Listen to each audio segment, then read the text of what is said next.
Day 65. Nancy Guthrie has been missing for over 2 months. And just when you thought this case couldn't get more twisted, it does. Here's what we know. TMZ just received new ransom-like letters, but not from one person. Multiple senders, multiple claims. Some say pay up or else. Others say, I'm not the kidnapper, but I know who is. Confused? So are investigators. But here's the detail that should make your skin crawl. The FBI now admits they believe one of those original ransom notes is real. The others, possibly hoaxes. Why believe one and dismiss the rest? No clear answer. That's not a resolution. That's a warning sign. And then there's this.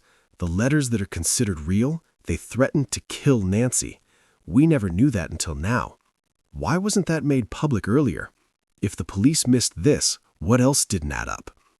You see, this case isn't just unsolved. It's psychologically disturbing. Every new piece of evidence creates more confusion than clarity, more questions than answers. And that unease you're feeling right now, that's exactly where this investigation lives. Because nothing in this case feels right. And what you're about to hear next only deepens the nightmare. Let's go back to the beginning. Day 1 of the ransom communications. 2 letters, sent to TMZ and 2 Tucson television stations, KVOA and KGUN. Same Bitcoin address, same writer. That much the FBI is certain of. Here's what the FBI now admits. They believe these 2 letters came from the real kidnappers, not scammers, not copycats, the actual people who took Nancy Guthrie. But wait, if these are the real kidnappers, why did no one tell us what was inside those letters until now? Because here's the detail that changes everything. The original ransom notes threatened to kill Nancy Guthrie. Yes, a direct death threat. Not a vague, we won't return her, not a negotiation tactic. A clear, unambiguous threat to end her life. And that information was never made public until today. If the police missed this, what else didn't add up? Ask yourself, why would investigators keep a death threat hidden from the public? Was it to avoid panic? To protect the family? Or was there another reason, one that makes this case even more disturbing? But the contradictions don't stop there. The first ransom letter went to 3 outlets, TMZ, KVOA, and KGUN. The second letter? It went to only one station, KGUN. The same station also called Coon. Same Bitcoin address, same sender. But why only one outlet the second time? There's no logical explanation. Behavioral analysts might tell you that kidnappers seeking ransom want maximum exposure. They want the message heard. So why reduce the distribution? Unless the goal wasn't just money, unless the act of sending itself, the control, the confusion, the psychological game was part of the crime. But here's where your skin should crawl. The FBI says these letters are real. They've worked hand in glove with TMZ, spending hours on their servers, trying to trace the Bitcoin address, the email origin, anything, and they came up with nothing. Nothing. In 2026, with all the digital forensics available, a ransom note with a reusable Bitcoin address, and investigators cannot find the sender. How is that possible? Let that sink in. The FBI believes the real kidnappers communicated directly, used the same digital wallet, and still vanished without a digital footprint. If the police missed this, what else didn't add up? Now, consider the psychological profile of someone who sends a ransom note with a death threat, then goes silent. No follow-up, no negotiation, no further demands after the second letter. Some forensic psychologists would call that a signature. Not of a professional kidnapper, but of someone who achieved something else. Control, fear, the knowledge that a family is suffering. But there's another layer of unease. Savannah Guthrie, Nancy's sister, said publicly that she believed the 2 letters they received were real. She didn't explain why, but now we know. The FBI had already told TMZ they believed the same thing, so Savannah wasn't guessing. She was briefed. Which raises a disturbing question. If the FBI believed these were real kidnappers, why wasn't the public told about the death threat? Why weren't people in Tucson warned? And then there's the second letter, the one sent only to KGUN. Its contents have never been fully disclosed.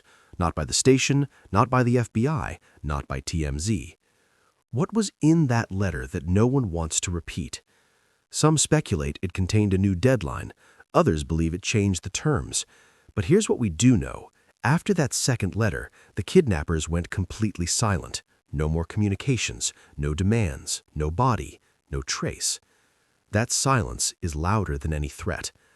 Because if you're a real kidnapper seeking ransom, you don't just stop, you follow up, you escalate, unless you never intended to collect the money in the first place. Unless the real crime wasn't kidnapping for ransom, it was something else entirely. And that brings us to the most psychologically disturbing part of this chapter. The FBI has the letters, they have the Bitcoin address, they have the forensic evidence of the sender's digital trail, or lack thereof, and still, after 65 days, 0 leads. 0. How does a real kidnapper, someone who left a digital fingerprint in the form of a Bitcoin address, remain completely untraceable in 2026? Either they are technological ghosts, or someone dropped the ball hard. But there's a third possibility, and it's the one that should keep you up tonight. What if the FBI does have leads, and they're not sharing them? What if the reason nothing feels right is because we're only seeing one layer of an investigation that goes much deeper? If the police missed this, what else didn't add up? Before we move on, let me ask you directly, what feels the most wrong to you about these ransom notes? Is it the hidden death threat, the selective second letter, or the fact that in 2026, a Bitcoin address can't be traced? Hold that thought, because in the next chapter, we're going to look at the third set of letters, the ones from a person who claims, "I'm not the kidnapper, but I know who is." And what he's saying will make the original ransom notes look almost simple. But that's not the worst part. The worst part is that the FBI might have ignored him for weeks. Stay with me. Now we enter the digital maze, and this is where the case starts to feel broken. Let's start with what we know for certain. A man named Derek Kalia was arrested in California. His crime? Sending text messages to Annie and Tommaso, Savannah's sister and husband, demanding money. Classic extortion. The FBI has been clear. Derek Kalia is a scammer. Nothing to do with Nancy Guthrie's kidnapping. He faces federal charges for extortion, not for anything related to her disappearance. So that should be simple, right? One bad actor, caught, case closed on that front. But here's where the tension begins. A real scammer, someone looking for quick, anonymous cash, does not operate the same way as a calculated kidnapper. Scammers want low risk, high volume. They use burner phones, disposable email addresses, and rarely repeat the same digital signature. Derek Kalia didn't use a single traceable Bitcoin address across multiple communications. His method was different, less sophisticated, and that's exactly why he got caught. Now compare that to the real kidnapper, the one the FBI believes sent the original ransom notes. That person used the same Bitcoin address in every letter, not once, not twice, across both ransom notes sent to multiple stations, a consistent, repeatable digital fingerprint. And yet, the FBI cannot trace it. If the police missed this, what else didn't add up? Stop and think about that contradiction. A low-level scammer leaves enough digital evidence to get arrested, but the actual kidnapper, the one who threatened to kill Nancy Guthrie, leaves a trail that leads nowhere. How does that make sense? Either the kidnapper is a digital ghost, someone so advanced that they can operate a Bitcoin address in plain sight without being traced, or the FBI's digital forensics are failing at exactly the wrong moment. But there's a third possibility, and it's the one that should make you deeply uncomfortable. What if the real kidnapper wanted that Bitcoin address to be seen? What if the repeated use of the same address wasn't a mistake, but a message, a taunt? Here's my wallet, try to find me. Some behavioral analysts would call that narcissistic leakage. Offenders who believe they're smarter than law enforcement often leave deliberate clues, not to get caught, but to prove they can't be caught. And so far, they've been right. But let's go back to Derek Kalia. The FBI arrested him for scamming. He's made his court appearance. He faces federal time, and investigators have stated on the record that they do not believe he is connected to Nancy's disappearance. So why bring him up? Because his case creates a disturbing contrast. A clumsy scammer gets caught immediately. A sophisticated kidnapper using the same digital tool remains free. That contrast alone should make you question the investigation. If the FBI can track and arrest a small-time extortionist in days, why can't they trace a Bitcoin address that's been used repeatedly for over 2 months? If the police missed this, what else didn't add up? Now, consider the psychological profile of someone who sends ransom notes with a death threat, then goes completely silent.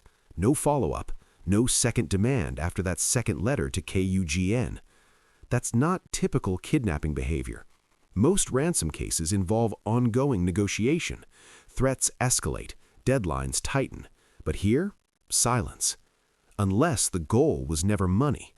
Unless the ransom letters were a smokescreen for something else entirely. And then there's the third set of communications, the ones from the person who says, "I'm not the kidnapper, but I know who is." That person also used a consistent Bitcoin address across half a dozen emails. Same pattern, same untraceable result. So now we have 3 distinct senders. The real kidnapper, FBI believes, same Bitcoin address, untraceable. Derek Collier, different method, caught. The "I know who they are" person, same pattern as kidnapper, also untraceable. 2 of them use sophisticated, repeatable digital signatures and remain invisible. One is clumsy and gets arrested. What does that tell you? It tells you that the digital evidence in this case isn't just confusing, it's actively contradictory. And the more you look at it, the less anything feels right. Here's the question that should stick with you. If a real scammer gets caught immediately, why hasn't the real kidnapper been caught? Is it because they're that much smarter? Or is it because the FBI isn't looking in the right place? If the police missed this, what else didn't add up? Before we move on, I want you to hold that contrast in your mind. A clumsy criminal leaves a trail. A sophisticated one leaves the same trail but disappears anyway. That's not just a mystery, that's a fracture in the investigation itself. And in the next chapter, we're going to look at the most disturbing set of letters yet, the ones from the person who claims to know exactly where Nancy is, what he says about her fate, and why the FBI may have made a catastrophic mistake by ignoring him. Because if the real kidnapper is a ghost, what does that make the person who claims to see right through them? Now we arrive at the most psychologically disturbing layer of this entire case, the one that doesn't fit any known pattern, the one that makes investigators uncomfortable, and should make you question everything. Let's introduce the third sender.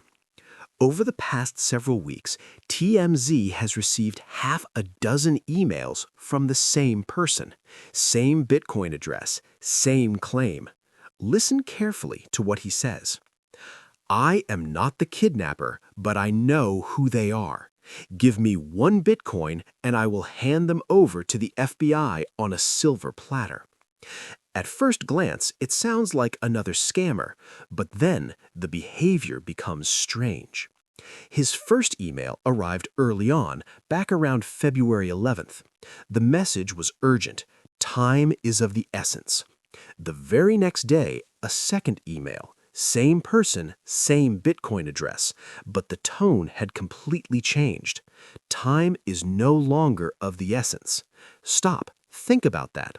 Why would someone, whether scammer or whistleblower, reduce their own urgency? If you're lying for money, you want pressure, you want panic, you want the victim to pay fast before thinking clearly. But this person did the opposite. He took the pressure off. If the police missed this, what else didn't add up? Behavioral analysts have a term for this: truthful leakage. When someone is genuinely trying to help but is afraid, paranoid, or distrustful of authorities, they often send contradictory messages. They want to be believed, but they also want to protect themselves, so they test the waters, then pull back. And here's where it gets even more disturbing. According to this person, Nancy Guthrie died sometime between Tuesday and Wednesday, right after the kidnapping. He didn't say how, He didn't say why, but he was certain enough to remove the word essence from his next email. Now, fast forward to today. Just hours ago, TMZ received 2 new emails from the same individual. The first one, I saw her alive with them in the state of Sonora, Mexico. Past tense, he saw her there. Then he states clearly, she is dead now. The second email, sent after TMZ went live with the story, is angrier, more desperate. Quote, it is unbelievable that millions have been wasted, and yet here I am waiting to deliver them on a silver platter since the 11th of February for a Bitcoin, but I am disregarded as a scam. They are free to send, they are free, and the case is frozen, but the egos remain hot when it comes to me. Arrogance at its finest. Read that again. The case is frozen. Egos remain hot. This person isn't just frustrated. He feels personally attacked by the FBI's disbelief. And he's not asking for millions. Half a Bitcoin now, about $35,000. The other half upon arrest. Total around $70,000. Compare that to the official reward, $1.2 million. If the police missed this, what else didn't add up? Why would anyone risk federal prosecution for demanding ransom, which is a crime in itself, for only $70,000, when they could simply walk into an FBI office and claim the $1.2 million reward? Unless they don't trust the FBI. And they've said exactly that. Quote, I don't trust the FBI. That's why he contacted TMZ. He wanted a public record. He wanted leverage. He wanted someone to document his cooperation so the government couldn't cheat him. But here's the psychological twist that should keep you up tonight. If he's lying, if this is an elaborate hoax, why only $70,000? Why not ask for the full $1.2 million? Why send half a dozen emails over 2 months? Why get angry when the FBI ignores him? Why mention his own criminal record, burglary, and fear of witness protection? Hoaxers don't do that. Hoaxers want quick money and then disappear. This person has persisted. He's provided details, Sonora, Mexico, the timing of her death, the plural, they, the same Bitcoin address every time. And yet, the FBI is ignoring him. Harvey Levin from TMZ put it this way. My spidey senses tell me something about this guy. The FBI spent hours trying to trace his email. They couldn't. That tells me they're taking him seriously, just not seriously enough to pay. So here's the impossible question. Is this person a deeply disturbed liar, or is he the one person who actually knows the truth, and the FBI is letting ego get in the way? Both possibilities are equally terrifying. If he's lying, then someone is playing a sick game with a family's grief. If he's telling the truth, then Nancy Guthrie has been dead for weeks, her killers are still free, and the FBI may have ignored the only witness willing to talk. If the police missed this, what else didn't add up? And there's one more detail. The person says he saw Nancy alive in Sonora, Mexico. That means she was taken across the border. That changes everything: jurisdiction, search efforts, even the involvement of international authorities. So why hasn't the FBI publicly confirmed or denied that lead? Why does nothing in this case feel right? Before we move to the final chapter, ask yourself, what feels the most wrong to you about this third sender? Is it his strange change in urgency? His low price? His anger at the FBI? Or the fact that after 65 days, the most promising lead might be sitting in TMZ's inbox unread by the people who could save a life? Because in the next chapter, we're going to look at the human cost of these contradictions and the one question that may never be answered. Let's bring in someone who has seen every piece of communication firsthand. Someone who has sat across from FBI agents while they combed through servers, searching for digital ghosts. Harvey Levin, founder of TMZ. He's been working hand in glove with federal investigators for weeks, turning over every email, every Bitcoin address, every cryptic line from the person who claims to know the truth. And after all of that, Harvey says something that should give every viewer pause. Quote, "My spidey sense tells me this third person might be genuine. But the FBI? They say, there are crackpots out there. Ignore him."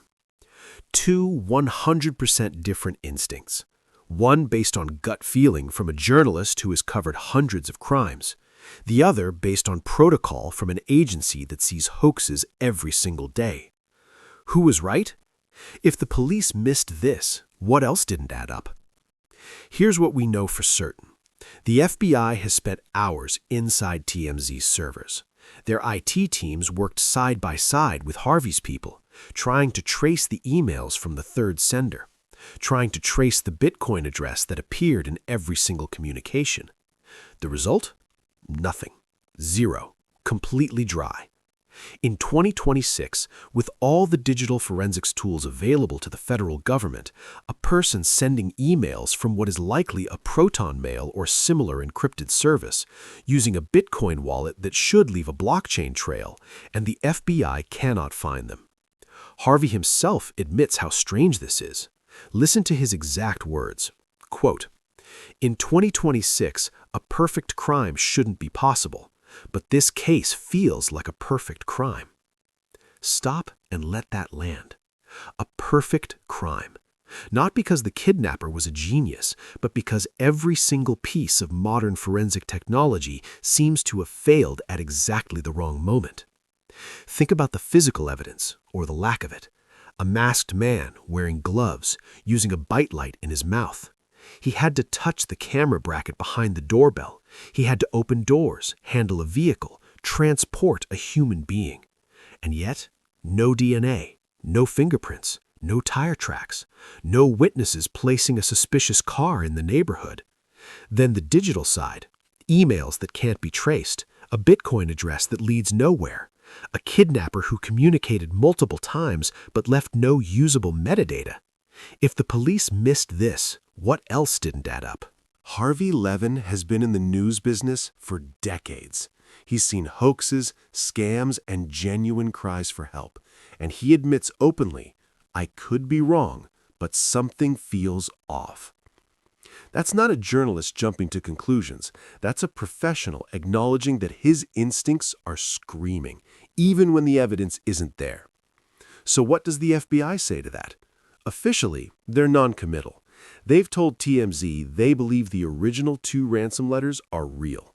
But the third sender, the one with half a dozen emails, the same Bitcoin address, the strange urgency shift, and the claim that Nancy is dead in Sonora? They won't pay him. They won't engage. They say there are too many crackpots. But here's the contradiction that should bother you. If he's just another crackpot, why did the FBI spend hours trying to trace his emails? Why did they work with TMZ's IT team at all? Why not just dismiss him immediately? Because somewhere inside the Bureau, someone thinks there might be something there. They just won't admit it publicly. Harvey puts it bluntly. The FBI spent a heck of a lot of time trying to track down this guy's email, and they weren't able to do it. That's not the behavior of an agency ignoring a hoax. That's the behavior of an agency chasing a lead and failing. Now consider the psychological weight of that failure. If the FBI cannot trace a persistent email sender in 2026, what does that say about their ability to solve this case at all? What does it say about every other investigation that relies on the same digital tools? This case isn't just unsolved. It's exposing the limits of modern forensics, and that should terrify you. If the police missed this, what else didn't add up? Harvey also reflects on the sheer impossibility of the crime. A residential area, home cameras everywhere, a kidnapper who had to arrive and leave in a vehicle, and yet no one saw anything. No camera caught a license plate, no neighbor heard a struggle. "I just never thought of the perfect crime being something like this," Harvey says, "where somehow you could evade everyone." But here's the question that keeps him up at night. What if it's not a perfect crime? What if the evidence is there and investigators simply missed it. He mentions the sheriff's mistakes, the early missteps, the possibility that critical hours were lost. And then there's the third sender's accusation. Millions of dollars wasted, the case is frozen, but the egos remain hot.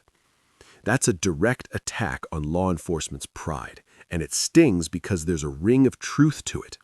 When TMZ itself, an outlet not known for investigative depth, becomes the central hub for ransom communications, something has gone wrong. When a journalist's spidey sense is the only thing pushing back against FBI indifference, the system is failing. So where does that leave us? Feeling helpless, frustrated, confused? Harvey Levin doesn't have the answers, the FBI doesn't have the answers, and the third sender, whether liar or truth-teller, continues to email, angry and ignored. If the police missed this, what else didn't add up? Before we move to the final chapter, I want you to sit with one more uncomfortable thought. Harvey Levin admits he could be wrong.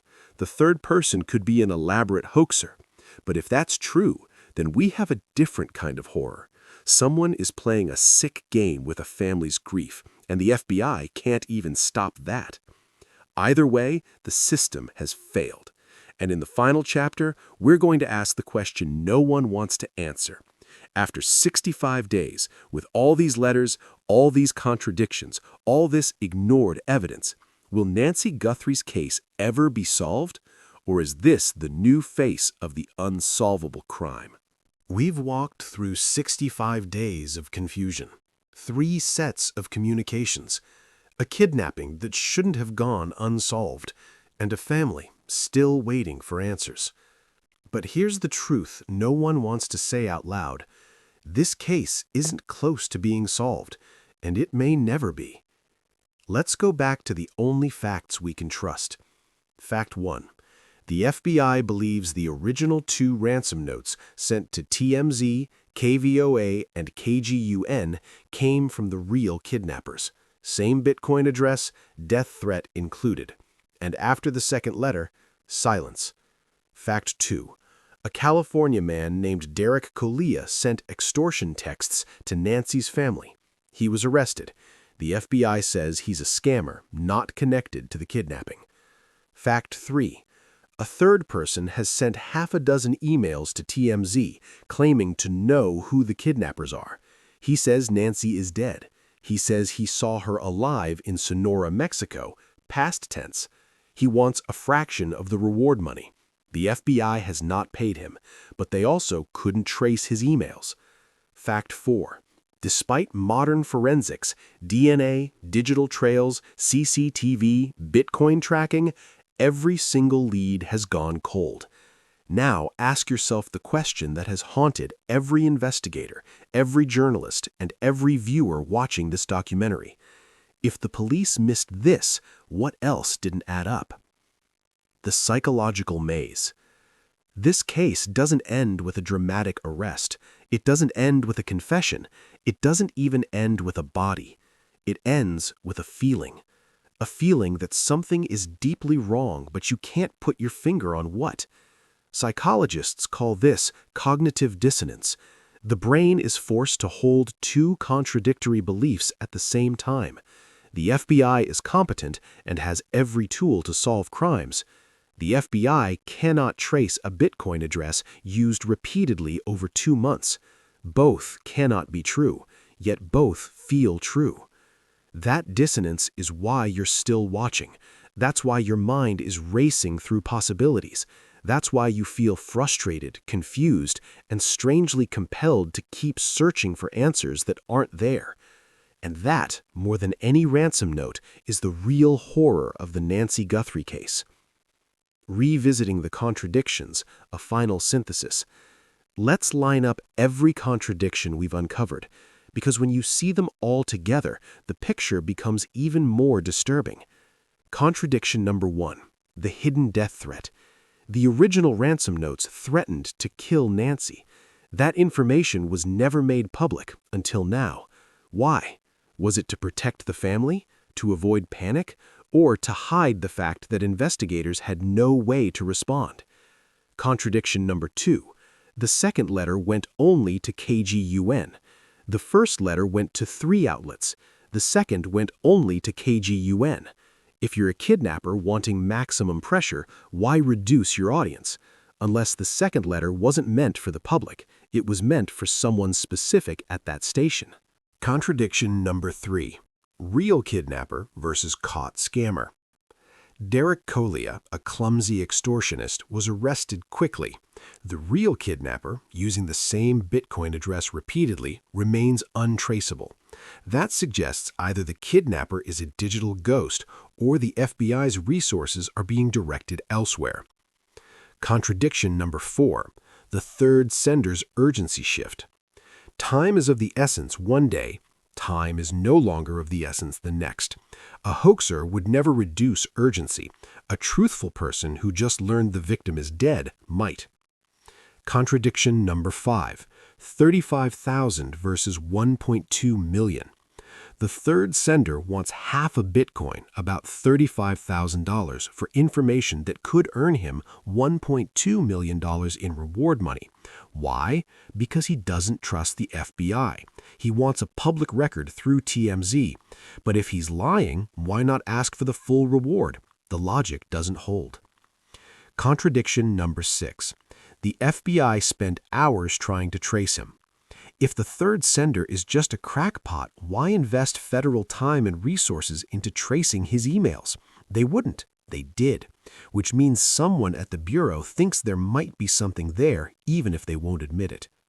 Contradiction number 7. The perfect crime in 2026. Harvey Levin said it best, "I never thought a perfect crime was possible anymore." A masked man, a bite light, gloves, a camera bracket, yet no DNA. A vehicle, yet no trace.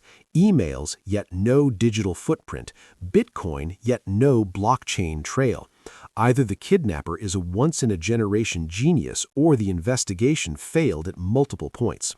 If the police missed this, what else didn't add up? The human cost, beyond the evidence. While we've been dissecting letters and Bitcoin addresses, a family has been living through a nightmare. Savannah Guthrie, Nancy's sister, has appeared on national television pleading for answers. She said publicly that she believes the 2 ransom notes are real. Now we know why. The FBI told TMZ the same thing. Imagine knowing that the people who took your sister threatened to kill her. Imagine being told that the FBI believes that threat was real. And then imagine waiting 65 days with no resolution, no body, no arrest. That's not just grief, that's psychological torture. And the third sender's claim that Nancy died between Tuesday and Wednesday after the kidnapping adds another layer of agony. If true, then every day since then has been a cruel illusion of hope. But if false, then someone is playing with a family's pain for $35,000. Either way, the system has failed the Guthrie family. What the experts aren't saying. We've heard from Harvey Levin, we've heard from the FBI through official channels, but there are voices missing from this narrative. Where are the forensic analysts who could explain how a Bitcoin address remains untraceable in 2026? Where are the digital privacy experts who could tell us whether the third sender's email service is truly anonymous or whether the FBI simply hit a legal roadblock? Where are the behavioral profilers who could analyze the kidnapper's silence after the second ransom note? The absence of these voices is itself a clue. It suggests either the investigation is ongoing and they can't speak publicly, or there's nothing to say because there are no leads. Both possibilities are chilling. The role of TMZ, unlikely investigators. Let's acknowledge the strange reality of this case. A celebrity gossip outlet became the primary recipient of ransom communications. TMZ, not the FBI, received the third sender's half-dozen emails. TMZ, not the police, sat down with Harvey Levin to analyze the sender's psychology. That's not how investigations are supposed to work. But it happened because the third sender explicitly said, "I don't trust the FBI." Why doesn't he trust them? He mentions his own criminal record, burglary. He fears being implicated. He worries about witness protection. He wants a public record so the government can't cheat him. Those are not the words of someone playing a game. Those are the words of someone who has seen the system from the other side and knows its flaws. And yet the FBI dismisses him. Harvey Levin's spidey sense tells him otherwise, and Harvey has been doing this for decades. He's not easily fooled. If the police missed this, what else didn't add up? The perfect crime illusion. Is the Nancy Guthrie kidnapping truly a perfect crime? Or does it just feel that way because we're missing the one piece that would break it open? Let's examine what a perfect crime would require. No witnesses, possible in a residential area at the right time, no usable DNA, gloves, masks, no contact with skin, no vehicle trace, stolen car, burner plates, dirt roads without cameras, no digital footprint, encrypted email, VPN, Bitcoin tumbler. No mistakes. That last one is the hardest. Criminals always make mistakes. They talk, they boast, they leave a receipt, they get caught on a gas station camera. So where is the mistake in this case? Maybe it hasn't been found yet. Maybe it's sitting in an unopened email. Maybe it's in the second ransom note that Kagan never fully disclosed. Or maybe the mistake was made by investigators in the first 48 hours. Lost evidence, mishandled crime scene, delayed response. Harvey Levin alluded to the sheriff's errors. He didn't elaborate, but those errors could be the difference between a solved case and an open wound. If the police missed this, what else didn't add up? Why nothing feels right, the core of the disturbance. Let me be direct with you. The reason this case feels so psychologically disturbing is not because it's the most violent or the most bizarre. It's because every time you think you understand a piece of it, that piece contradicts another. The FBI says the first two letters are real, but they can't trace the Bitcoin address. A scammer gets caught immediately, the real kidnapper vanishes. The third sender sounds credible, but he wants only $35,000. TMZ's gut says he's genuine. The FBI says, ignore him. Modern forensics should solve this. All of them have failed. Your brain is trapped in a loop. You want a clear answer. You deserve a clear answer. But the case refuses to give you one. That's the design of this documentary. Not to frustrate you, but to make you feel exactly what investigators feel. Helpless, angry, and unable to look away. The reward and the silence. The FBI has re-announced a $1.2 million reward for information leading to Nancy Guthrie's location or the arrest of her kidnappers. That's a lot of money, enough to change someone's life. And yet, no one has come forward. Not from Tucson, not from Sonora, not from the dark corners of the internet where the third sender lives. Why? Because the people who know are either too scared or they don't exist. The third sender claims to know, but he won't talk without his Bitcoin, and the FBI won't pay. So we have a stalemate, a frozen case. Egos, as the sender put it, remaining hot. If the police missed this, what else didn't add up? What you can do, a realistic call to action. I'm not going to give you a hollow like and subscribe here. I'm going to give you something real. If you live in Tucson or anywhere in the Southwest, think back to early February. Did you see anything unusual? A car parked where it shouldn't be, a person acting nervous, a neighbor who suddenly left town. If you have any information, no matter how small, call 1-800-CALL-FBI. That's 1-800-225-5324. You don't have to give your name. You don't have to be sure. You just have to share what you saw. Because the one thing that solves cold cases is not forensic magic. It's a single person remembering a single detail that didn't seem important at the time. And if the third sender is watching this, if you're out there reading these words, the FBI may not trust you, but I'm telling you, go to TMZ, Go to any major news outlet, give them the information on the record, and let them verify it. You'll get your public record, you'll get your protection, and you might finally get that Bitcoin from a reward fund without having to demand it. But staying in the shadows helps no one. Not you, not Nancy, not her family. The uncomfortable prediction. I've covered many cases over the years. Some get solved, some go cold, and some become legends of frustration. I believe the Nancy Guthrie case will be the third kind. Unless a miracle happens, unless the third sender is real and finally breaks his silence, unless the FBI gets a lucky break, unless a witness steps forward, this case will remain unsolved. And that is the most disturbing truth of all. Because it means that in 2026, with all our technology, all our forensic tools, all our federal resources, a kidnapper can still vanish, a family can still be left in limbo, and a journalist can still end a documentary with more questions than answers. If the police missed this, what else didn't add up? Final thoughts. The truth isn't always comfortable. I'm not going to pretend this video had a happy ending. It doesn't. It can't. Nancy Guthrie is still missing. Her family is still waiting, and the only people who know what happened are either staying silent or are lying. But you watched until the end. That means something. It means you care. It means you're willing to sit with discomfort, to hold contradictions in your mind, to keep asking the hard questions. That's what investigative journalism is supposed to do, not give you easy answers, but make you demand better ones. So, here's my final request.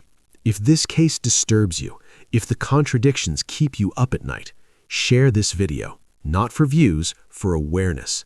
Because the more people who know about the failures in this investigation, the more pressure there is to fix them. And if you want to follow more deep-dive true crime documentaries that don't shy away from the ugly, uncomfortable truth, consider subscribing, because there are more cases like this, more families waiting, more questions unanswered. The truth isn't always serious, but in Nancy Guthrie's case, it's drop-dead serious. Thank you for watching. Stay curious, stay disturbed, and never stop asking, if they missed this, what else didn't add up? See you in the next investigation.